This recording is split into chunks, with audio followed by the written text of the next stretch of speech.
सबसे फिर भी आप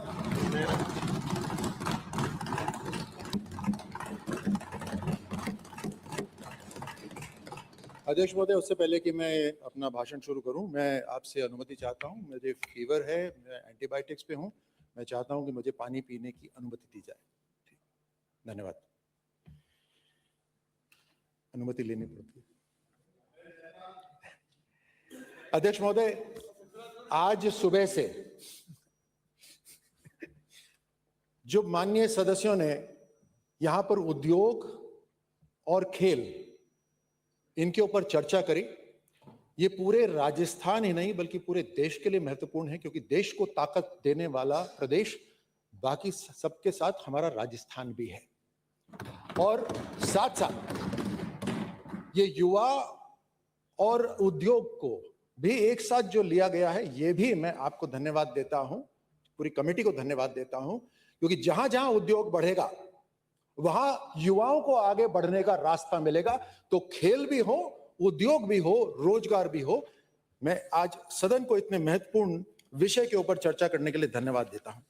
एक बार बिना ज्यादा समय लिए मैं धन्यवाद दूंगा श्री अशोक चांदना जी, रफीक खान जी, समरजीत सिंह जी, मनोज कुमार जी, अमीन कागजी जी, घनश्याम जी, ललित यादव जी, पूसाराम गोदारा जी, शिखा मील जी, संजय कुमार जी, कुलदीप जी, अर्जुन लाल जी, गुरवीर जी, लालाराम बैरवा जी, सुभाष जी, अशोक कुमार कोठारी जी, उदयलाल डांगी जी, आदुराम मेघवाल जी, गोपाल शर्मा जी, महंत बालकनाथ जी, जीवाराम चौधरी जी, मनोज कुमार जी और अनिल कुमार कटारा जी। 24 सदस्यों ने आज इस डिबेट के अंदर भाग लिया। बहुत सी महत्वपूर्ण बातें निकल कर आई। और आज जो मैं बात करूंगा अध्यक्ष महोदय, वो केवल आज के डिबेट से ही लिमिटेड नहीं रहेगी, बल्कि मैं बहुत दिनों से देख रहा हूं जब उद्योग की बात होती है तो हमारा विपक्ष कई तरह की टिप्पणियां करते हैं। ये टिप्पणियां बहुत सारे जो उद्यमी हैं, जो इन्वेस्टर्स हैं, उनको डिमोरलाइज कर सकती हैं, जबकि ये सब जानते हैं और विपक्ष भी जानता है कि उद्योग निहायत ही महत्वपूर्ण है आगे बढ़ने के लिए। फर्क मानसिकता का है अध्यक्ष जी, क्योंकि विपक्ष जब उद्योग का सोचता है तो विपक्ष को दिखाई देती हैं बड़ी बड़ी इमारतें, बड़ी बड़ी कारें, बड़ी बड़ी उद्योगपति। लेकिन अध्यक्ष जी, हमारी सरकार को दिखाई देता है वो गांव से निकला लड़का जो काम की तलाश में शहर आता है, या वो मां जो अपनी बेटी को कुछ कार के हिम्मत देती है कि वो भी अपने पांव पे खड़ी हो जाए, कुछ खुद का स्वरोजगार शुरू कर सके, वो युवा जो इंजीनियरिंग करके आगे स्टार्टअप शुरू करना चाहता है, वो उद्योगपति जो राजस्थान की जमीन को अपनी मां समझता है और उसको लगता है कि यहां पर उद्योग लग सकता है, किसी और राज्य में नहीं लग सकता। हमारे लिए वो महत्वपूर्ण है। और इसीलिए 2 साल पहले जब जनता ने हमारे को जिम्मेदारी दी तो हमने तय कर लिया कि हमारे लक्ष्य होंगे कि उद्योग नीति जब हम बनाएंगे तो वो केवल कागज पे सुंदर नहीं हो बल्कि जमीन पर असरदार भी हो। और इसके लिए निहायत ही जरूरी है कि नियत, नीति और निष्पादन, ये तीनों हमारी राजस्थान सरकार के अंदर है। जो अभी मैं चर्चा करूंगा उसमें आपको स्पष्ट होगा। हमने अपने लक्ष्य तय करे थे और जनता ने जब हमारे को 2 साल पहले जिम्मेदारी सौंपी राजस्थान की, और ये जनता का सवाल बिल्कुल वाजिब है। मैंने एक कांग्रेस के विधायक को सुना था कि जनता पूछ रही है सरकार क्या कर रही है। बिल्कुल अधिकार है जनता का। जनता ने हमें जिम्मेदारी देकर यहां पर भेजा है। जनता का ये अधिकार है कि वो हमसे पूछे कि वो हम उनके लिए क्या काम कर रहे हैं। और मैं आज आपको इस बात का धन्यवाद देता हूं कि मुझे सरकार का पक्ष रखने के आपने इजाजत दी, और पूरे राजस्थान की जनता के प्रतिनिधि जो यहां बैठे हैं इनके सामने मैं अपनी बात रख सकूं। आपको धन्यवाद इस बात के लिए। और लक्ष्य तय करना और लक्ष्य प्राप्त करना हमें अपने संस्कारों में सीखा है। हम इस मिट्टी में जन्मे हैं और हमें अपने लक्ष्य प्राप्त करने आते हैं।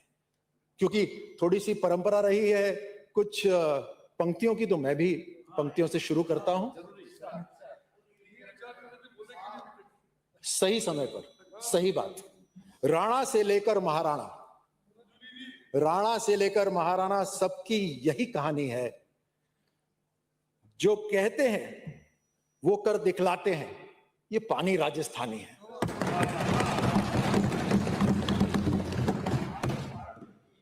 चुप रहकर काम किया हमने, चुप रहकर काम किया हमने, बेवक्त कभी नहीं चीखा है। इस कर्मयोग की शिक्षा को हमने गीता से सीखा है। इस कर्मयोग की शिक्षा को हमने गीता से सीखा है। नर की सेवा करने से सेवित नारायण होते हैं, इसलिए हम शब्द नहीं कर्तव्य परायण होते हैं। हम संस्कार से पले बड़े, ये नेता प्रतिपक्ष ध्यान से सुने ना, नहीं सो रहे, जगे हुए हैं। हम संस्कार में पले बड़े, जनता से घात नहीं करते, हम काम दिखाते, धरती पर कागज पर बात नहीं करते। अध्यक्ष महोदय, मैं शुरू करूंगा राइजिंग राजस्थान से, क्योंकि हमारी सरकार की जो जर्नी है वो 2 साल पहले शुरू हुई। हमने एक भी दिन नहीं गंवाया था। तो जब 2 साल पहले राइजिंग राजस्थान हमने शुरू करा तो लक्ष्य स्पष्ट थे, नीति, नियत, निष्पादन और उद्योग, निवेश, निर्यात और एक्सपोर्ट का हब राजस्थान बने। उत्पादन का, निवेश का, निर्यात का, ये सारा का सारा राजस्थान के अंदर एक हब बना। हमने राइजिंग राजस्थान के अंदर जब अलग अलग प्रदेशों में जाना शुरू करा, हमारे मुख्यमंत्री, हमारी डेलीगेशंस दूसरे प्रदेशों में गई, दूसरे देशों में गई, वहां चर्चा होती थी ये कौन आया है। और राजस्थान की बात, वो राजस्थान को केवल गढ़ से जानते थे, लेकिन उन्हें पता चला यहां तो पेट्रोलियम भी है, यहां स्किल है, यहां पे एजुकेशन है, यहां लॉजिस्टिक्स का बहुत बड़ा एक व्यवस्था है। हर तरह से राजस्थान की खूबी देश विदेश में पहुंची है। ये सॉफ्ट पावर प्रोजेक्शन होता है नेता प्रतिपक्ष जी, सॉफ्ट पावर प्रोजेक्शन। हमने ब्रांडिंग करी है। जो पैसा हमने राइजिंग राजस्थान में खर्च करा है वो हमारे लिए नहीं करा, हमने राजस्थान के युवाओं की, राजस्थान की ब्रांडिंग करी है पूरे देश, पूरी दुनिया में। और केवल ब्रांडिंग ही नहीं करी, हमने नीतियां भी बनाई। हमने ऐसी नीतियां बनाई जो आपने कभी सोची भी नहीं थी, कभी बनी भी नहीं थी राजस्थान में, और आपकी बनाई हुई नीतियों को हमने सुधारा भी। तो एक सॉलिड फ्रेमवर्क तैयार हुआ राजस्थान के अंदर नीतियों का। जो नीतियां आपने आज तक नहीं बनाई, राजस्थान में आज तक नहीं बनी थी, मैं आपको कुछ बताता हूं। जैसे एक्सपोर्ट, क्या एक्सपोर्ट पहले नहीं हो रहा था? खूब हो रहा था राजस्थान से एक्सपोर्ट। फर्नीचर का हो रहा था, जेम्स, ज्वेलरी सबका हो रहा था, टेक्सटाइल का हो रहा था, लेकिन नीति नहीं बनाई। चेहरा दिखाओ, कानून बताएंगे। हमने नीति बनाई, स्पष्ट कर दिया, ताकि जिसको एक्सपोर्ट करना है उसको लिखित में हो कि राज्य सरकार क्या करेगी। और आप एक्सपोर्ट के अंदर भी मानसिकता होती है अध्यक्ष महोदय, जब एक्सपोर्ट की बात होती है फिर वापस विपक्ष सोचता है ये तो विदेश है, विदेश से क्या लेना देना।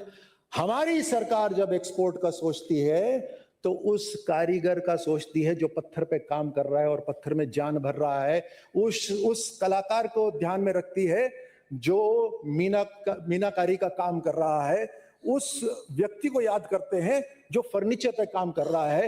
एक एक छोटे से लेकर बड़े व्यक्ति तक हम देखते हैं कि वो सारे के सारे उसके अंदर उनको आगे बढ़ने का एक अवसर मिल रहा है। हमारे लिए एक्सपोर्ट वो है, इसलिए हमने एक्सपोर्ट प्रमोशन पॉलिसी बनाई।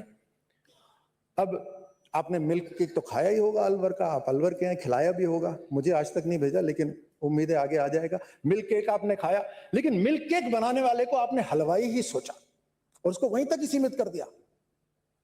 उसी तरह ब्लू पॉटरी, आप सबने कहीं ना कहीं किसी ना किसी को तोहफे में, गिफ्ट में दी होगी ब्लू पॉटरी, लेकिन ब्लू पॉटरी का जो कारीगर है, जो इतनी मेहनत से काम करता है, वो वहीं पड़ा है।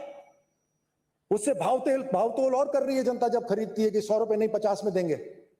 किसी बड़े उद्योगपति से भावतोल नहीं करते, वो ब्लू पॉटरी बनाने वाले से भावतोल करते हैं, दरी बनाने वाले से भावतोल करते हैं। वो वही का वही पड़ा हुआ है। ये वही प्रोडक्ट्स हैं जो पहचान देते हैं उस जिले को। अलवर की पहचान है ना मिल्क केक, ये वही प्रोडक्ट्स हैं जो उस जिले को पहचान देते हैं, लेकिन उस प्रोडक्ट को पहचान दिलाने वाली पॉलिसी हमने बनाई, हमारी सरकार ने बनाई, प्रधानमंत्री मोदी जी ने बनाई। 1 डिस्ट्रिक्ट 1 प्रोडक्ट, ताकि इन सबको आगे बढ़ने का, ब्रांडिंग का भी उनकी मार्केटिंग का भी, उनकी टेक्नोलॉजी अपग्रेडेशन का भी, सबका पैसा हम देते हैं। इस वर्ष हमने 35 करोड़ रुपए दिए हैं और साल का बजट 100 करोड़ का है, वन डिस्ट्रिक्ट वन प्रोडक्ट का, जिसको आप भूल गए थे। अभी रफीक खान साहब आ गए, छाती ठोक ठोक के, टेबल ठोक ठोक के पहले बता रहे, छाती ठोक के पहले बोल रहे थे लाख की चूड़ियां का बोल रहे थे, नहीं बोल रहे थे, सांगानेरी प्रिंट का बोल रहे थे, जयपुर की रजाइयों का बोल रहे थे। वन डिस्ट्रिक्ट वन प्रोडक्ट के अंदर इन सबको आगे बढ़ने का मौका मिलेगा। और रफीक खान साहब, केवल बोलने से नहीं होता, काम करने से होता है। अभी मेरी बारी है, अब मेरी बारी है। आप संतुष्ट रहिए और ध्यान से सुनिए, क्योंकि आपको हम सब ने खूब प्यार से सुना था। अब देखते रहिए आगे। जीरा, आपने जीरा भी नहीं दिया, उसका जीरा भी ले लिया। डायरेक्ट लैंड अलॉटमेंट के लिए तो खैर ये कहां से डायरेक्ट लैंड अलॉटमेंट ला सकते थे अध्यक्ष महोदय? ये पार्टी वो है जिसने देश में लाइसेंस राज लेकर आए थे। ये पार्टी डायरेक्ट अलॉटमेंट कहां से लेकर आएगी? ये तो पूरे विरोध में रहेगी डायरेक्ट लैंड अलॉटमेंट के। और जो अभी करा भी था उसका जवाब मैं दूंगा, खूब तसल्ली से दूंगा, आप बैठ के सुनिएगा। तो डायरेक्ट लैंड अलॉटमेंट की उम्मीद हम इनसे नहीं कर सकते थे। हम लेकर आए direct land allotment. Data centre policy, आधुनिकीकरण हो रहा है, आगे बढ़ रहे हैं, हमने सोचा कि होनी चाहिए। लॉजिस्टिक्स की पॉलिसी, वो भी हम लेकर आए। अब लॉजिस्टिक्स की पॉलिसी में मैं अध्यक्ष महोदय और नेता प्रतिपक्ष आपको बताता हूं कि डबल इंजन सरकार की क्या ताकत होती, क्योंकि आप अक्सर डबल इंजन सरकार की बात करते हैं। थोड़ा सा भूगोल देखिए राजस्थान का। अमृतसर से लेकर जामनगर तक अध्यक्ष महोदय, अमृतसर से जामनगर तक एक सड़क जा रही है जो 6 लेन एक्सप्रेसवे है, 1200 किलोमीटर लंबी है और बीकानेर से होती हुई जाती है, आपके जालोर से होती हुई जाती है। 640 किलोमीटर ये एक्सप्रेसवे राजस्थान के अंदर है। इसका नाम है इकोनॉमिक कॉरिडोर। और एक उदाहरण देता हूं छोटा सा, कि जब बीकानेर में मूंगफली फूड प्रोसेसिंग के लिए गुजरात जाती है तो पहले उसको 3 से 4 दिन लगते थे। अब इस इकोनॉमिक कॉरिडोर के ऊपर जब चलती है तो 16 घंटे में वो गुजरात पहुंचती है। तो अपने मन में ये ध्यान रखिए कि एक 1200 किलोमीटर की एक सड़क है जो जामनगर से, बैठ जाइए, जामनगर से लेकर अमृतसर तक जाती है। दूसरी बात, आप दिल्ली ध्यान दीजिए। माइक मेरे पास है, आप सुनिए, माइक मेरे पास है, आप इनको सुनिए। आप चिंता ही नहीं करिए, रफीक साहब को बोलने दीजिए जितना ही बोलना है। मिलने की भी कोई, एक नहीं 2 माइक मेरे पास। अध्यक्ष महोदय, फिर से धन्यवाद देता हूं, आपको मैं धन्यवाद देता हूं कि खूब शांति से मैं इन सब के जो इन्होंने बातें बोली हैं सबके जवाब मैं आज दूंगा। दूसरी बात, दिल्ली से एक सड़क निकलती है नेशनल एक्सप्रेसवे जो दौसा होते हुए मुंबई तक जाती है। 1400 किलोमीटर का ये रास्ता है, 6 लेन का ये रास्ता है, 6 से 8 लेन ये रास्ता है और 370 किलोमीटर राजस्थान के अंदर है। आप देखिए ये नक्शे में ध्यान रखिएगा। इसके मध्य में, इन दोनों एक्सप्रेसवे के मध्य के अंदर एक dedicated western freight corridor Delhi से निकलता है और मुंबई तक जाता है। ये रेल लाइन है, रेल की पटरी है जो 1500 किलोमीटर लंबी है और 500 किलोमीटर राजस्थान में से होकर निकलती है। इन तीनों चीजों के ऊपर हमारी डबल इंजन की सरकार, केंद्र सरकार ने, प्रधानमंत्री मोदी जी ने 2.5 लाख करोड़ से ये बनाया है, 30 बिलियन US डॉलर से ये बनी है।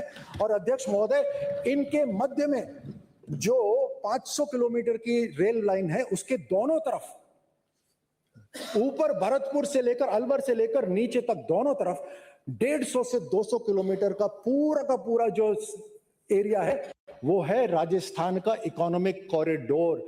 ये है 30 लाख करोड़ की अर्थव्यवस्था इसके बीच के अंदर। और हमने केंद्र सरकार के साथ मिलकर 5 नोड तैयार कर दिए हैं। एक हो गई कुशकेड़ा, भिवाड़ी, नेमराना, दूसरा हो गया जयपुर दौसा, तीसरा हो गया अजमेर किशनगढ़, फिर हो गया आपका राजसमंद भीलवाड़ा और फिर जोधपुर पाली मारवाड़। ये 5 इंडस्ट्रियल एरिया तय हो गए। राजस्थान के अंदर कोई भी प्रोडक्ट तैयार हो, चाहे वो एग्रो प्रोडक्ट हो, चाहे वो मशीन का हो, चाहे इंजीनियरिंग का हो, उसको इस रास्ते पे आना पड़ेगा ट्रांसपोर्टेशन के लिए और फिर जाएगा। लॉजिस्टिक्स के लिए राजस्थान इतनी शानदार जगह है, जहां भौगोलिक क्षेत्र इतना बड़ा है, सारी कनेक्टिविटी है, उसके बावजूद भी आपने लॉजिस्टिक पॉलिसी नहीं बनाई। हमने बनाई, हमने तैयार करी। और अब मैं इसको सरल शब्दों में समझाता हूं, क्योंकि संभव है रफीक साहब को समझ नहीं आया होगा, मैं समझाता हूं बड़े सरल शब्दों में। ट्रांसपोर्ट और गोदाम की जब लागत घटती है तो उद्योग की लागत अपने आप घट जाती है। जब उद्योग की लागत घटती है तो बाजार में जो सामान आता है उसकी भी कीमत घट जाती है। जब कीमत बाजार में घट जाती है तो डिमांड बढ़ जाती है, और डिमांड बढ़ने से डिमांड ड्रिवन इकोनॉमी फ्लरिश करने लग जाती है। यह है जनहित का उद्योग मॉडल, यह है राजस्थान जनहित का उद्योग मॉडल। और इसके अंदर जब उद्योग बढ़ेगा तो केवल मालिक नहीं बढ़ेगा, उसका कामगार का घर भी बढ़ेगा, दुकानदार का बाजार भी बढ़ेगा, और किसान की मांग भी बढ़ेगी। यह समझने की बात है, इसको लिख लीजिए कहीं पर और इसको बार बार समझिएगा कि क्यों हम जमीन की कीमत कम कर रहे हैं। जब जमीन की कीमत कम जाती है तो छोटी जेब वाला उद्योग करने वाला भी आ सकता है, नहीं तो बंद रहता है वो केवल बड़े बड़ों के लिए। और बड़े बड़ों का तो मेरे पास अभी हिसाब है, मैं आऊंगा, बाद में आऊंगा उसके ऊपर। अब मैं आता हूं अध्यक्ष महोदय, कुछ बातें विपक्ष भी अच्छी करता है, और जब विपक्ष अच्छी बात करता है तो हमें उनकी सराहना करनी चाहिए। जब यहां चर्चा चल रही थी, आज नहीं पहले, तो नेता प्रतिपक्ष ने कहा था और बहुत अच्छी बात बोली थी कि सरकार मालिक नहीं होती, जनता की ट्रस्टी होती है। बहुत अच्छी बात थी, मुझे अच्छी लगी, मैंने नोट भी करी। फिर मेरे ध्यान में आया कि action speak louder than words, कर्म शब्दों से ज्यादा ताकतवर होता है। तो मैंने कहा इनके कर्म क्या थे? तो फिर मुझे ध्यान आया कि 2022 में रिप्स की एक पॉलिसी आपने बनाई थी, राजस्थान इन्वेस्टमेंट प्रमोशन स्कीम 2022। और 2022 में जब इन्होंने स्कीम बनाई तो बहुत सारे लोगों को बुलाया इन्होंने, सब लोग फटाफट आए। यहां इन्होंने कुठारघात करा। अध्यक्ष महोदय, जब किसी पे भरोसा नहीं होता और वो विश्वासघात करे तो दर्द नहीं होता, लेकिन जब जनता ने इनको सरकार में बिठाया, ये ट्रस्टी थे, ये जो बोल रहे हैं ना कि ट्रस्टी हो रहे हैं, ये ट्रस्टी थे उस समय, और इस ट्रस्टी ने ट्रस्ट को तोड़ दिया। ये कुठारघात इन्होंने करा जब इस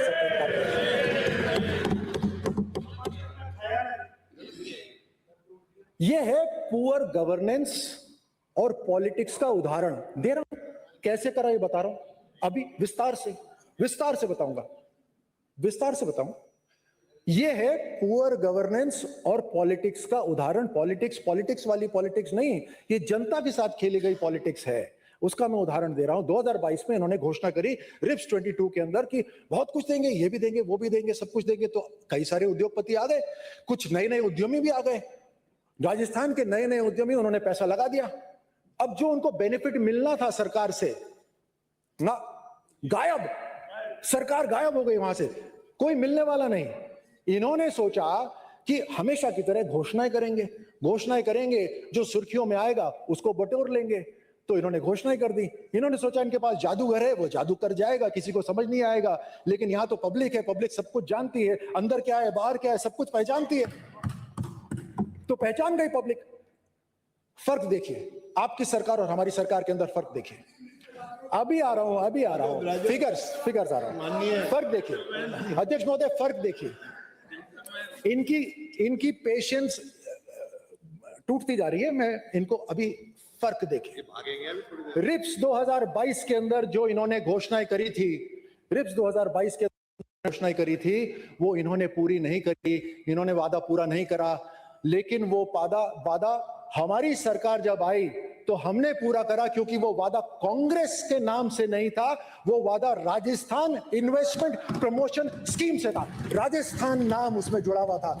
आपने अपने अंत के 2 साल में जहां सारा जोर लगा देते हैं, आपने 487 करोड़ कंपनियों को दिए जो आपने वादा करा था। हमने अपने सरकार के पहले ही 2 साल के अंदर 1600 करोड़ रुपए हमने उन कंपनियों को दिए। कहां 480 करोड़ रुपए, कहां 1600 करोड़ रुपए, बिल्कुल स्पेसिफिक है, आप चेक कर लीजिएगा। फंड ढूंढना अध्यक्ष महोदय कठिन होता है। ये तो फंड की तो लड़ाई है सारी तरफ। बजट कितना है, आज हम चर्चा भी उसी पे कर रहे हैं। फंड ढूंढना ही तो मुश्किल होता है, लेकिन हमने फंड ढूंढ के दिया, क्योंकि उन उद्योगों के अंदर जब फैक्ट्री लगनी शुरू होगी, जो राजस्थान ने वादा कर रहा था वो जब पूरा होगा, तो उसके अंदर हमारे युवा काम करने जाएंगे, सप्लाई चेन्स बनेगी, महिलाएं वहां पर काम करेंगी, पूरा का पूरा अर्थव्यवस्था वहां पर तैयार होगा। इसलिए हमने तैयार करा। और अध्यक्ष महोदय, मैं नेता प्रतिपक्ष की जानकारी के लिए बता दूं कि हम ये जो फायदा है ये केवल बड़े उद्योगपतियों को नहीं, ये हर उद्यमी को मिल रहा है। और मैं एक छोटी सी बड़ी कहानी आपको सुनाता हूं यहां पर, अभिलाषा जी की, जो भीलवाड़ा से आती है। अभिलाषा जी की भीलवाड़ा से जो आती है, उनकी कहानी सुनाता हूं। 2024 में एक महिला, 2024 में उन्होंने तय करा, ये सरकार भरोसे वाली है, मोदी जी के विजन पे चलने वाली सरकार है, इन्होंने कुछ घोषणा करी है, उस घोषणा के हिसाब से मुझे कुछ फायदा मिल सकता है, तो मैं एक उद्योग लगाती हूं छोटा सा। उन्होंने फेल्सपार पाउडर का, जो सिरेमिक्स में यूज होता है, ग्लास में यूज होता है, उसका उद्योग लगाया। उसके लिए 3 करोड़ रुपए चाहिए थे, उनके लिए बहुत ज्यादा थे। उन्होंने 1 करोड़ 40 लाख लोन लिया। उस 1 करोड़ 40 लाख लोन के अंदर उनको हमारी पॉलिसी के तहत 2 पॉलिसी का इस्तेमाल करा। एक पॉलिसी के अंदर उन्होंने 6% उसके अंदर ब्याज का अनुदान लिया। उस ब्याज के अनुदान से 6% के साथ एक और स्कीम को उन्होंने जोड़ा, 2% ब्याज उस पर भी कम हुआ। टोटल 8% ब्याज अनुदान उनको मिला। जो पैसा उनका बचा, वो पैसा भी उन्होंने उद्योग में लगाया। आज अभिलाषा जी का जो उत्पादन है वो 4,80,000 मीट्रिक टन वार्षिक हो रहा है। ये ऐसी अनेकों कहानियां हैं ऐसी, जिसके अंदर महिला पूरे परिवार को भी संभाल रही है, अपना उद्योग भी कर रही है, उसके पूरे क्षेत्र के अंदर एक परिवर्तन हो रहा है, वो रोजगार भी दे रही हैं, ये पूरी अर्थव्यवस्था तैयार हो रही है। बड़े उद्योगपतियों से लेकर नए स्टार्टअप से, नए उद्यमियों से, हर व्यक्ति को यहाँ पर योजना के आधार पर उनको सहायता मिल रही है। ये आत्मविश्वास होता है। जब कोई पैसे लगाता है, सबसे मुश्किल काम होता है पैसे लगाना। आप में से जो बिजनेस करते हैं समझते होंगे, वो पैसा तब लगाया जाता है जब विश्वास हो। ये आत्मविश्वास है राजस्थान की हमारी सरकार के अंदर, हमारे भजन लाल जी की सरकार का ये विश्वास है। अब मैं आता हूं ईज ऑफ डूइंग बिजनेस, जिसके बारे में यहां बहुत चर्चा हुई। क्यों दे रहे हैं आप, क्यों कर रहे हैं, 2 दिन में डिसीजन हो रहा है, सब कुछ हो रहा है। बिजनेस को सरल करना, बिजनेस को सस्ता करना, ये उस उद्यमी के लिए नहीं कर रहे। आप ये थोड़ा सा सोचिए। आपका परिवार हम दो हमारे दो नहीं है, आपका हमारा परिवार 2-2, 3-3 लाख है। 2-2, 3-3 लाख लोग हैं हमारा परिवार।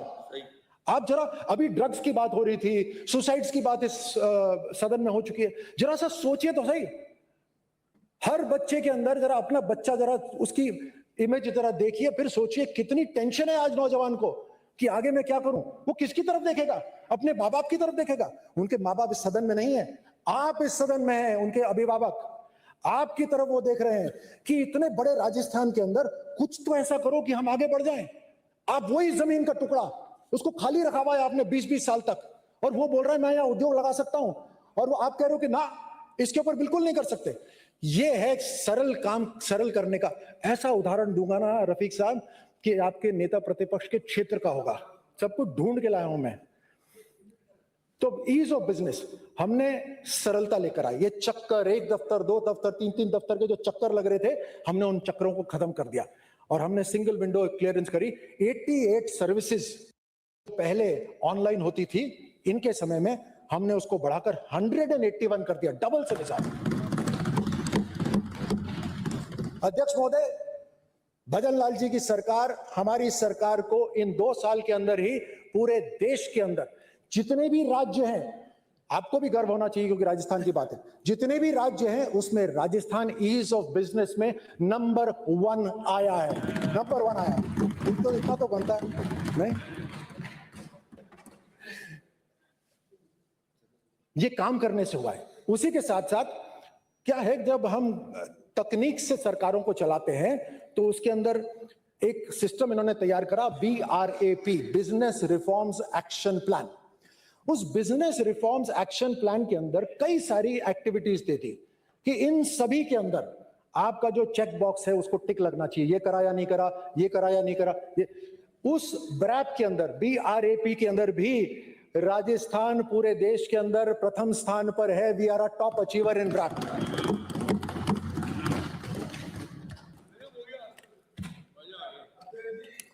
अध्यक्ष महोदय, अब मैं बिल्कुल स्पेसिफिक बताता हूं, अब मैं आता हूं नेता प्रतिपक्ष के क्षेत्र में। आप मैं आता हूं, रखना चाहिए। अब मैं आता हूं नेता प्रतिपक्ष के क्षेत्र में। Change of purpose. अध्यक्ष महोदय, आपका टाई पहन के आए हो इसलिए बोल रहे हो क्या? अध्यक्ष महोदय, ये सभी विधायक जो यहाँ पे विराजमान है, सबकी मित्रता किसी ना किसी उद्योगपति से होगी, उद्यमी से होगी। अपने क्षेत्र में कोई ना कोई तो उद्यमी होंगे, जानकार होगी। जो शहर में रहते हैं, खास तौर से जो उद्यमी शहर में रहते हैं, जो इंडस्ट्रियल एरिया शहर में थे, अब जमाना बदल गया है। उस समय कोई मैन्युफैक्चरिंग कर रहा था तो आज उनकी अगली पीढ़ी होटल लगाना चाहती है, संभव है कि वो वेयरहाउस लगाना चाहते हैं। अध्यक्ष महोदय और सदन को मैं बताना चाहूंगा, ये जो नेता प्रतिपक्ष और कांग्रेस बैठी है, इनकी सत्ता में ये चेंज ऑफ पर्पस और परमिटेड यूज नहीं हो सकता था। हमने आकर उसको बदल दिया। अब केवल रीको के अंदर एक एप्लीकेशन लगाने से उसी लेवल पर change of purpose permitted activity हो जाए। रूल 20C, हमने rule 20C RIICO disposal of land rules 1979 को बदल के हमने उसमें सुधार कर दिया। एक कलम हिली, सुधार हुआ, हजारों लाखों लोगों को राहत मिली। जो बिजनेस करना चाहते हैं वो कर लें, चेक कर लेना, नोट कर लीजिए। अब मैं आता हूं डायरेक्ट लैंड अलॉटमेंट। अध्यक्ष महोदय, डायरेक्ट लैंड अलॉटमेंट पॉलिसी,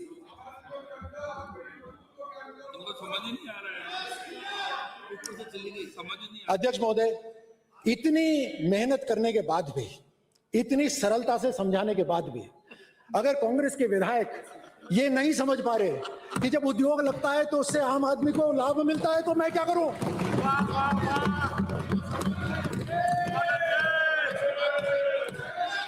अब इनकी अब जो कोई कर सकता है, अब जो कर सकता है वो तो जनता ही कर सकती है, वो आप और मैं नहीं कर सकते। फिक्स रेट लैंड अलॉटमेंट में आता हूं। देखिए, जब डायरेक्ट लैंड अलॉटमेंट की बात हमने सोची, हमने ये कहा अध्यक्ष महोदय कि हमें सरलता लानी है। जिसकी जेब छोटी है वो कैसे उद्योग शुरू कर सके, इसके अंदर किस तरह से हम कार्यक्रम करें। और इसको मैं ऐसे आपको बतलाऊंगा कि आपको कंपैरिजन दिखेगा, इस सरकार का काम और हमारी सरकार के काम के अंदर कंपैरिजन दिखेगा। कांग्रेस लिमिटेड भूखंड को जनता के सामने लेकर आती थी। होते भूखंड बहुत सारे थे इनके पास, जैसे मुर्गी ऐसे घेर के बैठती है ना, ऐसे ही अपने सारे भूखंडों को घेर के बैठते थे, लेकिन निकालते केवल कुछ थे, और कुछ निकाल के उसके बाद ऑक्शन करते थे, नीलामी करते थे। तो जब नीलामी होती थी कुछ प्लॉटों की, तो रेटें बहुत हाई हो जाती थी, फिर उसके ऊपर उद्योग कहां से लगेगा, तो रेटें हाई हो गई। हमने क्या करा, हमने कुछ भूखंड नहीं, राजस्थान के अंदर जितने भूखंड थे 4,500 भूखंड सारे जनता के सामने रख दिए।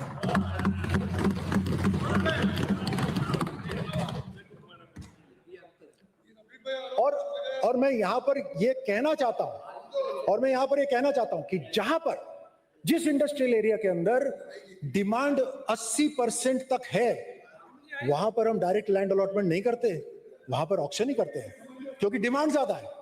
हम राजस्थान के साथ धोखा नहीं कर सकते बिल्कुल भी। जहां जमीन की कॉस्ट ज्यादा, डिमांड ज्यादा है, वहां ऑक्शन। जहां नया इंडस्ट्रियल एरिया है, जहां डिमांड कम है, वहां पर अवेलेबिलिटी।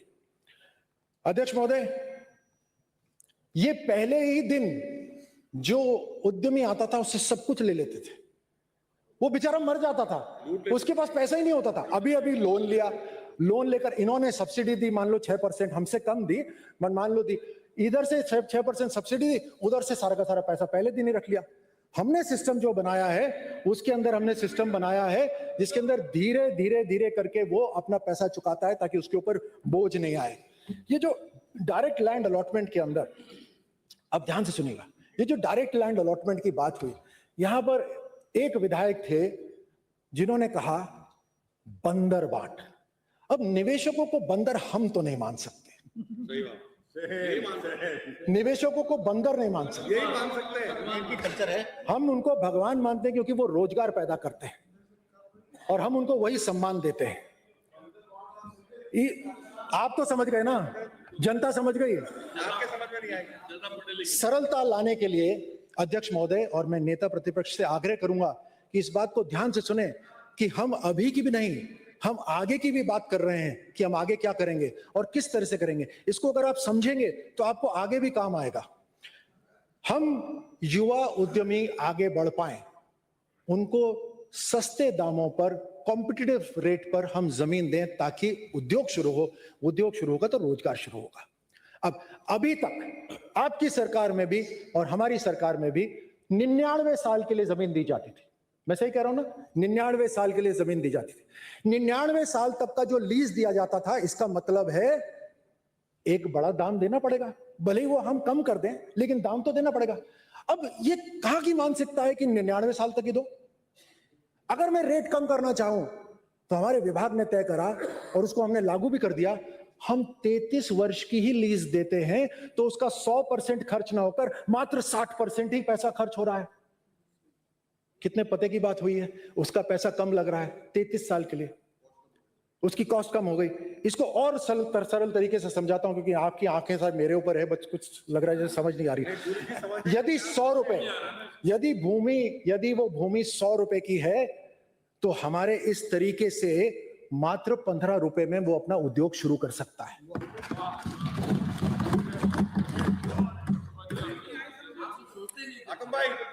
इसको अध्यक्ष महोदय हम आगे और भी इंप्रूव करेंगे। और वो इंप्रूव कैसे करेंगे? क्यों जरूरी है कि 33 वर्ष तक की लीज दी जाए? मान लो हम उसको कहते हैं कि ये 10 साल के लिए ये जमीन हम आपको रेंट पे दे रहे हैं अपना छोटा उद्योग शुरू करने के लिए, जहां कोई बड़ा तामझाम नहीं खड़ा करना। कितना शानदार आइडिया है। हम सरलता लेकर आ रहे हैं, आप समझने की कोशिश करिए और ये आपके भी फायदे के लिए है। आप एमओयू करिए, रफीक साहब आप एमओयू करिए, हम उस एमओयू को भी स्वीकार करेंगे क्योंकि आप रोजगार लगाएंगे और इस सबके लिए हम चाहते हैं कि ज्यादा से ज्यादा उद्यमी आए।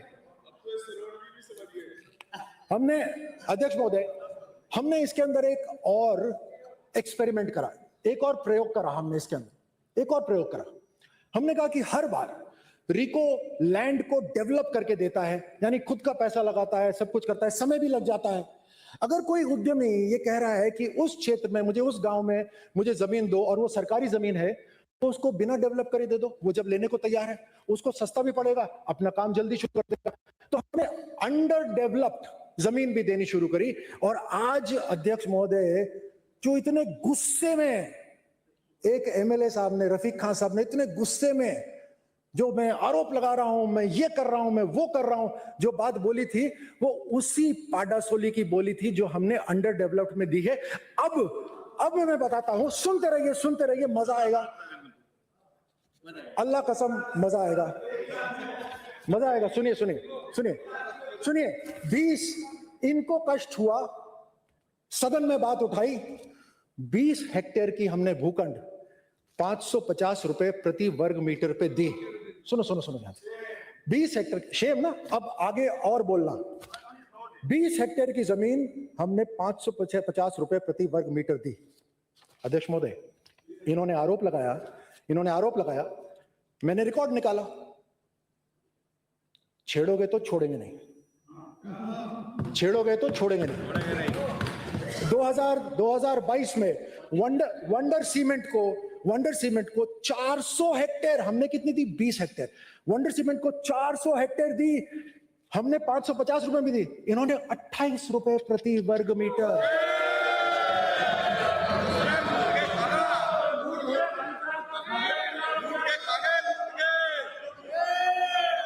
अध्यक्ष महोदय ध्यान से सुनिए, और ये मैं चाहता हूं कि जो जो दूर दराज क्षेत्र में भी इसको सुन रहे हैं ना, बहुत ध्यान से सुनिए। हमने अंडर डेवलप जमीन दी ताकि उद्यमी को ऊपर जोर ना पड़े, और वो भी एक प्रयोग करा ताकि वो अपना काम जल्दी शुरू करे। इन्होंने हमारे ऊपर आरोप लगाया, 550 रुपए वर्ग मीटर के ऊपर आरोप लगाया 20 हेक्टेयर के लिए। इन्होंने 400 हेक्टेयर वंडर सीमेंट को दिया 28 रुपए प्रति वर्ग मीटर पे। इन्होंने इन्होंने इन्होंने इन्होंने जेके सीमेंट को 210 हेक्टेयर भूमि दी केवल 37 रुपए प्रति वर्ग मीटर पे। इन्होंने और अभी सुनो, इन्होंने 3S मिनरल एक कंपनी है, उसको 48 हेक्टेयर जमीन दी उदयपुर में केवल 20 रुपए प्रति वर्ग मीटर। इन्होंने गीतांजलि स्टील को 205 हेक्टेयर जमीन दी नीम का थाना में केवल 90 रुपए प्रति वर्ग मीटर।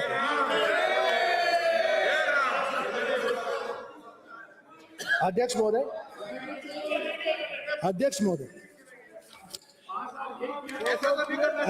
केवल यही नहीं,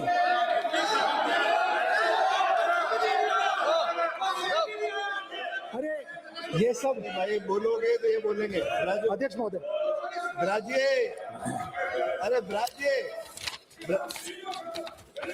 अरे ब्राजो, ये गरीब लोग, अरे इन गरीब को जरूर कुछ दे दो भैया। ये बोल रहे गरीब को क्या मिला, इतना समझा दिया मैंने। अच्छा अध्यक्ष महोदय, चलिए एक मिनट। ये तुलना तो एक ऐसी जमीन की थी जो इन्होंने दी। अब हम तुलना उस जमीन की करते हैं जो इन्होंने भी दी और हमने भी दी। तब इनकी रेट क्या थी और हमारी रेट क्या थी। अध्यक्ष महोदय, खेरतल तिजारा में 1 लाख स्क्वायर मीटर से ज्यादा, 1,20,000 स्क्वायर मीटर जमीन इन्होंने दी, और वो दी 8,000 फर्क 8,020 रुपए प्रति वर्ग मीटर। हमने सरकार बदलते ही 14,000 रुपए वर्ग मीटर। आपने 8,000 रुपए जो दी, हमने उसको 14,000 में दी। आपने खेरतल तिजारा के अंदर 90।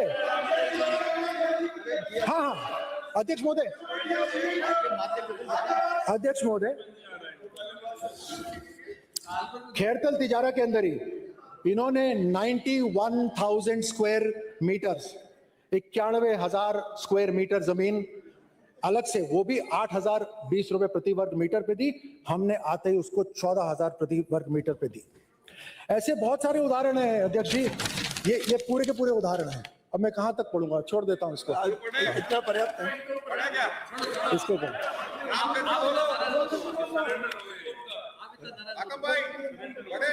मैं कहा नाराज हो रहा हूं, मैं तो एंजॉय कर रहा हूं। आप तो बुखार होते हुए। अध्यक्ष महोदय, अब मैं आता हूं मानसिकता पे। आपको कोई नहीं सुन रहा, बैठ जाओ। एक और उदाहरण देता हूं अध्यक्ष महोदय, और वो जैसे मैं प्रॉमिस कर रहा था कि नेता प्रतिपक्ष के क्षेत्र का ही दूंगा, तो वहीं का उदाहरण मैं ढूंढ के लाया हूं। उदाहरण तो और भी हैं, लेकिन मैं ढूंढ के लाया। वहां की ये निर्णय लेते थे, दिखाते थे बहुत बड़े निर्णय हैं, सब छोटे मोटे निर्णय होते थे। असल में जहां काम करना होता था वहां ये करते नहीं थे। उसका एक उदाहरण है, एक बड़ी कंपनी है वहां पर जो अपना एक्सपेंशन करना चाह रही थी, उसको बगल में जमीन चाहिए थी। अब अध्यक्ष महोदय, कुछ जमीनें ऐसे होती हैं जो आप समझिए कि लॉक हो जाती है, यानी इधर भी कोई उद्योग आ गया, इस तरफ भी उद्योग आ गया, कोई रास्ता नहीं है उस जमीन का, वो लॉक हो गई जमीन। उस कंपनी के पीछे 38 एकड़ जमीन, 38 एकड़, हम तो अभी हेक्टेयर की बात कर रहे थे जो उन्होंने बांटी थी, 38 हेक्टेयर जमीन उस कंपनी के पीछे ही थी, और वो लॉक थी, कोई रास्ता नहीं था। 25 साल से वो भूमि वहीं पड़ी हुई थी, जो मैं आपको उदाहरण दे रहा था ना कि 25 साल से जमीन वहीं पड़ी हुई है, उसको कोई इस्तेमाल ही नहीं कर रहा। वो कंपनी इनसे मांग रही थी, लेकिन ये दे नहीं रहे थे।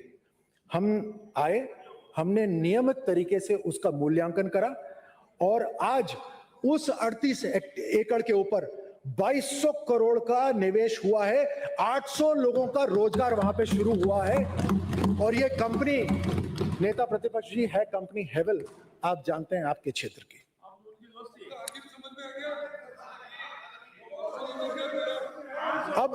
अब मैं आता हूं, मेरे बोलने के बाद बोलिएगा, मैं आई एम नॉट कंसीडिंग। तो अब मैं आता हूं कि यहां पर बहुतों ने बात करी, एमओयू कहां है? एमओयू तो है, लेकिन इन्वेस्टमेंट कहां गया? बताता हूं मैं इन्वेस्टमेंट कहां गया। उससे पहले कि मैं इन्वेस्टमेंट बताऊं, उससे पहले मैं जो इन्वेस्टमेंट बताऊं, अध्यक्ष महोदय मुझे अनुमति दीजिए कि जो लोग मांग रहे हैं, जो लोग बोल रहे हैं कि एमओयू कहां गए, उनसे मैं कहना चाहता हूं, ये तो एमओयू है प्राइवेट पार्टी के साथ। जब आप सरकार में थे तो सरकार के पैसे से जो आपने घोषणा करी थी 2021 में 37 औद्योगिक क्षेत्र की स्थापना करेंगे, 2022 में 13 औद्योगिक क्षेत्रों की स्थापना करेंगे, 2023 में 28 औद्योगिक क्षेत्र की स्थापना करेंगे, जयपुर के अंदर ब्लू पॉटरी का सेंटर ऑफ एक्सीलेंस खोलेंगे, विश्वकर्मा की एमएसएमई की टावर बनाएंगे 125 करोड़ से, खादी प्लाजा बनाएंगे 10 करोड़ से, नवीन एयर कार्गो बनाएंगे जयपुर के अंदर, उदयपुर में एयर कार्गो बनाएंगे, इनलैंड कंटेनर डेपो बनाएंगे बीकानेर के अंदर, ग्रामीण हाट बनाएंगे अलवर के अंदर, पुष्कर के अंदर, सलारपुर औद्योगिक क्षेत्र के अंदर ग्रेटर भिवाड़ी में मल्टी स्टोरी औद्योगिक कॉम्प्लेक्स का विकास करेंगे, अजमेर जिला के पुष्कर में, उदयपुर जिला के सराड़ा में, लसाड़िया में, जाडौल में औद्योगिक क्षेत्र की स्थापना करेंगे। अध्यक्ष महोदय आप आते हैं अजमेर से, हुआ क्या? ये कुछ नहीं हुआ, ये तो सरकारी पैसे से सरकार का काम करने का था, ये गायब कर दिया आपने। आप हमारे से एमओयू की बात कर रहे हैं, आपने ये सारे गायब कर दिए।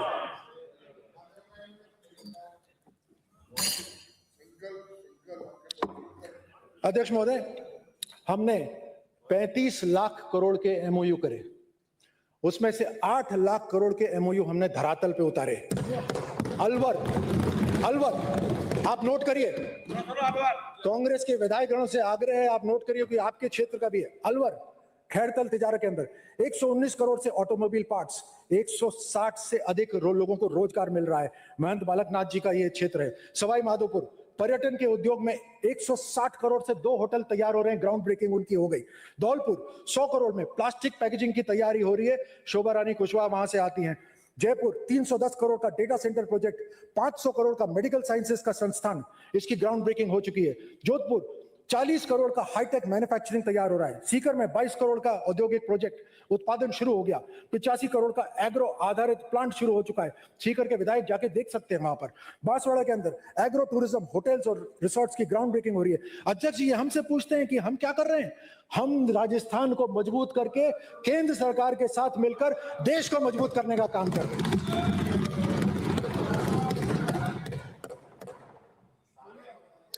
अध्यक्ष महोदय ये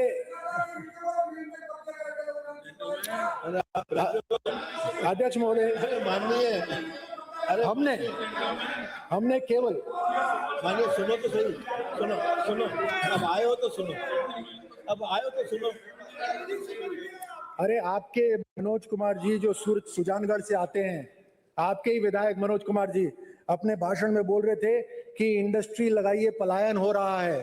पलायन वो जब बोल रहे हैं वो आपकी सरकार का बोल रहे हैं। जब यहाँ पर इंडस्ट्री नहीं लगाओगे तो लोग रुकेंगे कैसे? हमारे को युवाओं को एक अपॉर्चुनिटी देनी है आगे बढ़ने के लिए।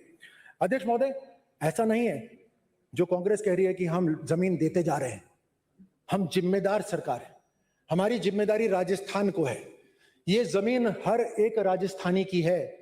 हम अगर जमीन उद्योग के लिए लिमिटेड पीरियड के लिए दे रहे हैं तो हम आने वाली पीढ़ी के लिए, आगे जो सरकार आएगी, हम ही आएंगे बट आगे जो सरकार आएगी उनके लिए भी तैयारी कर रहे हैं। हमने पिछले 2 वर्ष के अंदर ही 10,000 एकड़ भूमि का बैंक तैयार कर लिया है ताकि आगे इंडस्ट्रीज और लग सके। हर जिले की ताकत को पहचानना।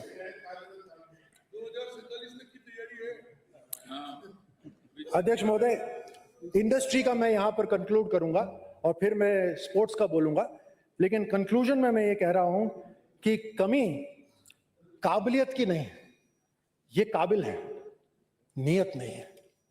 कमी नियत की है और नियत नीति और निष्पादन की क्षमता हमारी सरकार के अंदर है। अध्यक्ष महोदय, हमारे को अगर राजस्थान के युवाओं को देखना है तो केवल उनके लिए उद्योग ही नहीं बल्कि उनको खेलों की भी व्यवस्था करनी है। हमारे युवा मस्तिष्क से, शरीर से, मन से तगड़े हों, ये हम सबकी सामूहिक जिम्मेदारी है। मैं धन्यवाद देता हूं जो विधायकगण यहाँ पे युवाओं के भविष्य की बात करी, बहुतों ने बहुत अच्छी अच्छी बात करी, मैं कुछ के नाम लूंगा। उन्होंने ड्रग्स की बात करी, जो चिंता, जो स्ट्रेस युवाओं के ऊपर है उसकी बात करी, और इसकी जिम्मेदारी केवल सरकार नहीं, हम सभी की है। जैसे मैंने शुरू में कहा था, हम सभी अभिभावक हैं, और जब हमारे युवा आगे बढ़ते हैं तो अध्यक्ष महोदय, उनकी पीठ जब हम थपथपाते हैं, सुनिए अब ध्यान से, हमारे बच्चे जब अच्छा करते हैं तो आप सब, हम सब उनकी पीठ थपथपाते हैं। और हमारे बच्चे, ये सारे के सारे राजस्थान के बच्चे हैं, जब ये अच्छा करते हैं तो उनकी पीठ थपथपाना चाहिए। अध्यक्ष महोदय, मैं आज आपको बताना चाहता हूं, खुशी है या गम है ये तो सदन तय करे। देश में आज जितने भी राज्य हैं उनका जो मुकाबला हुआ, उस मुकाबले के अंदर, शूटिंग खेल के अंदर राजस्थान नंबर 1 स्थान पर है। मुझे लगता है इसके ऊपर तो टेबल थपथपानी चाहिए। इसमें कोई राजनीति नहीं है, और मैं कह रहा हूं कि ये हम सबकी जिम्मेदारी है। जब हम उनको प्रोत्साहित करेंगे तो बहुत सारे नौजवान हैं जो उनको देखकर आगे हीरो बनना चाहेंगे। हमें सभी को हीरो बनाना है। देश में नंबर 1 स्थान पर हमारी शूटिंग टीम आई है पूरे राज्यों के ऊपर। ये नेशनल राइफल एसोसिएशन की ओपन चैंपियनशिप होती है, सबसे कठिन चैंपियनशिप होती है। इसके अंदर 32 गोल्ड, 36 सिल्वर और 37 ब्रॉन्ज जीतकर हमारे राजस्थान की टीम पहुंची। हैंडबॉल के अंदर एशियन चैंपियनशिप, हैंडबॉल के अंदर एशियन चैंपियनशिप 2023, 2024, 2025, इसके अंदर राजस्थान के खिलाड़ियों ने देश की टीम में हिस्सा लिया और देश की टीम ने उन चैंपियनशिप्स के अंदर पदक जीतकर देश का नाम रोशन करा।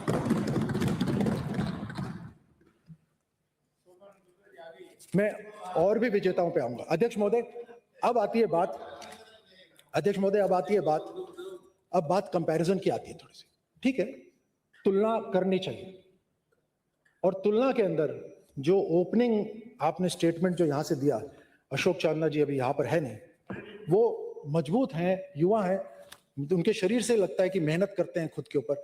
उन्हें, मुझे लगता है उन्हें अवसर दिया जाता तो शायद अच्छा कर देते, लेकिन उनके साथ ही खेल हो गया, एक पूरा का पूरा कांग्रेस में खेला हो गया, वो दुख की बात है। खेल मंत्री थे। मैं 5 कारण बताता हूं अध्यक्ष महोदय, मैं अशोक जी के लिए 5 कारण बताता हूं कि क्यों हम उनसे बेहतर हैं। उन्होंने 5 साल में हमारे खिलाड़ियों को प्रोत्साहन देने के लिए, आपकी जब सरकार थी तो 72 करोड़ रुपए दिए 5 साल में, फिक्स हो गया।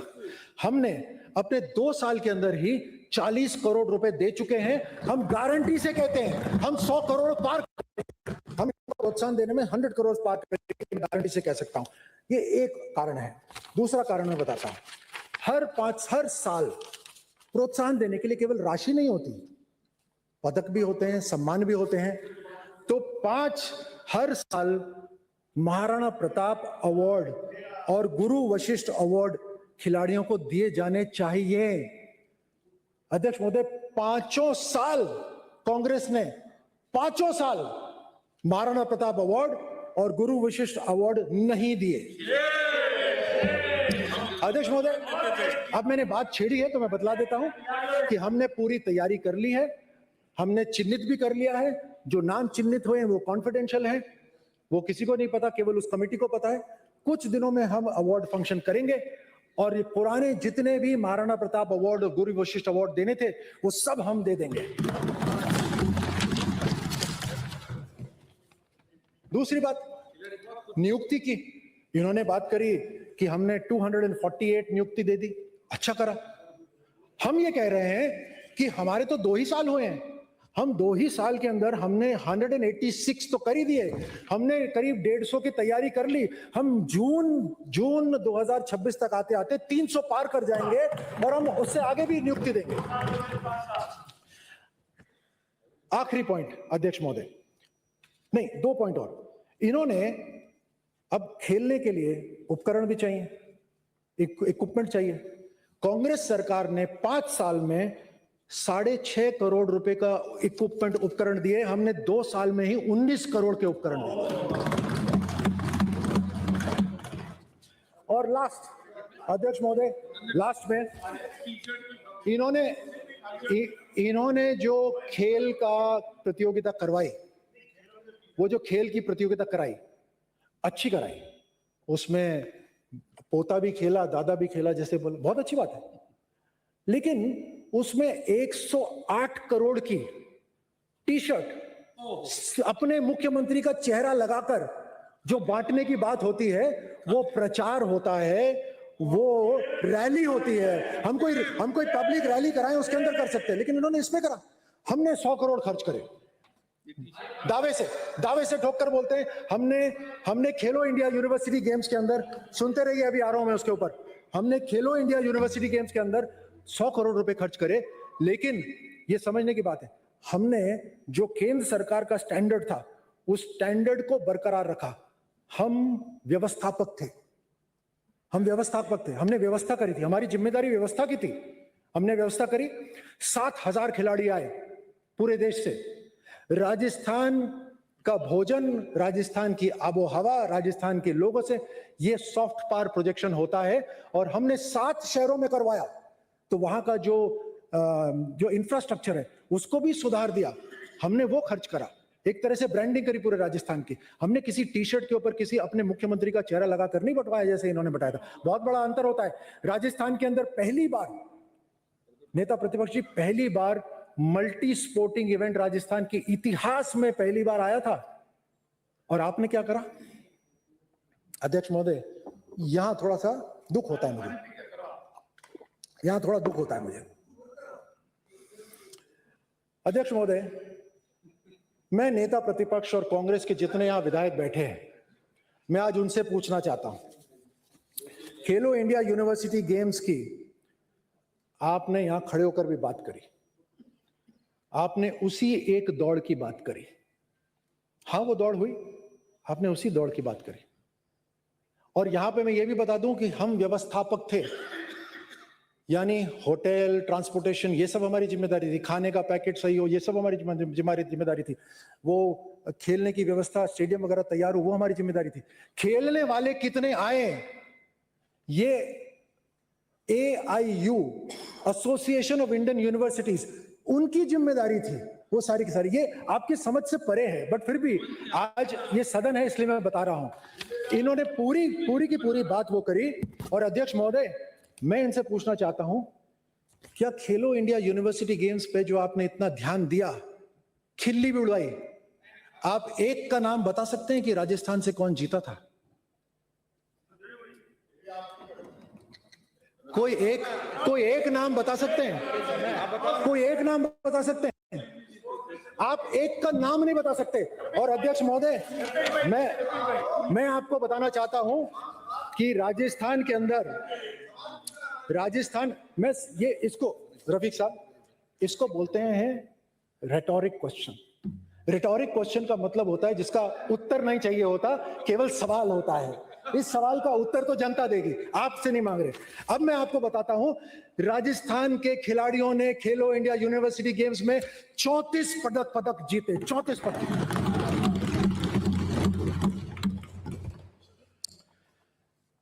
वो खिलाड़ी जिसने पसीना बहाया, लड़की है, चारू, बॉक्सिंग करी, 57 वेट कैटेगरी में फर्स्ट आई, मुक्के खाए होंगे। और बॉक्सिंग रिंग में उतरना आसान काम नहीं होता, अध्यक्ष महोदय। उसने मुक्के खाए होंगे चारू ने, तब जाकर पदक जीता होगा। लेकिन उसकी मेहनत, चारू क्या बोलेगी आज? वो कहेगी, जिस रोज मैंने अपना पसीना बहाया था, उस जीत की कहानी अब गुमनाम हो गई। एक दौड़ ने ले ली सारी सुर्खियां, मेरे सपनों की उड़ान अब बस खामोश रह गई।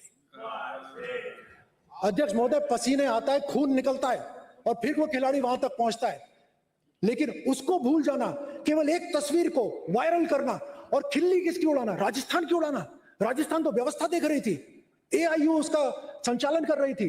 खिल्ली किसकी उड़ा रहे हो? राजस्थान के नौजवानों की उड़ा रहे हो। आप बताओ कौन से युवा प्रेरित होंगे आपकी इस बात से जब आप खड़े होकर? ये 34 खिलाड़ियों में से आपने कितनों को बुलाया? कितने विधायक हैं यहाँ पर जिन्होंने अपनी विधानसभा क्षेत्र के अंदर जो पदक जीत कर आए उनको अपने घर बुलाया हो? एक ने भी नहीं। ये दिक्कत रहती है अध्यक्ष महोदय। खिल्ली वो उड़ाता है, खिल्ली वो व्यक्ति उड़ाता है जो खुद वो पहचान नहीं पा सकता, जो खुद वो पहचान नहीं पा सकता, वो खिल्ली उड़ाता है कि मैं वहां तक कैसे पहुंचूं। तो खिल्ली उड़ा दो इसकी, तो मुझे सुकून मिलेगा, क्योंकि मैं तो मेहनत नहीं कर सकता इतनी। 34 लोगों ने वहां पदक जीता। यही नहीं अध्यक्ष महोदय, खेलो इंडिया यूथ गेम्स, ये खेलो इंडिया यूनिवर्सिटी तो बात खत्म हो गई। खेलो इंडिया यूथ गेम्स में राजस्थान 60 पदक जीतकर तीसरे स्थान पे पूरे देश में आया।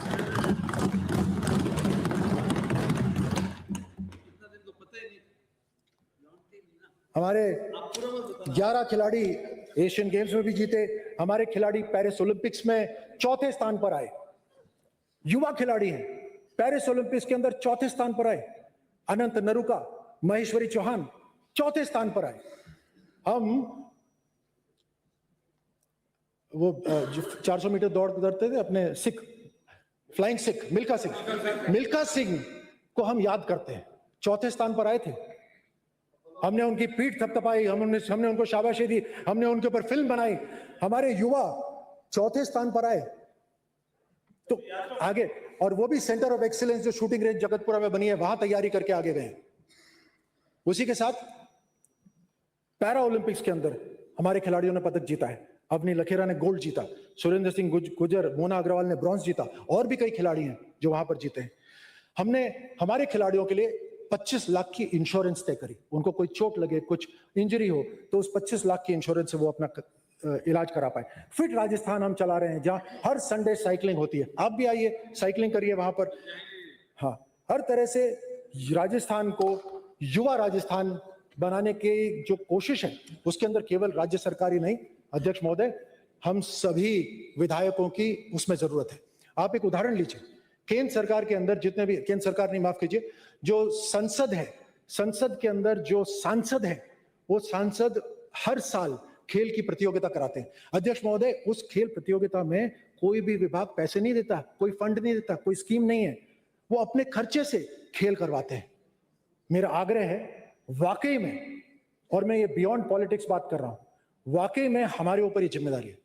मैं तो अपना इसको एक भगवान का आशीर्वाद समझता हूं कि मेरे जीवन में मेरे को यहां तक पहुंचा दिया। मुझे तो बहुत कुछ सीखना है। हम सब, हमारे को भगवान के आशीर्वाद से, आपने इस जन्म में नहीं तो पिछले जन्म में अच्छा करा होगा रफीक साहब।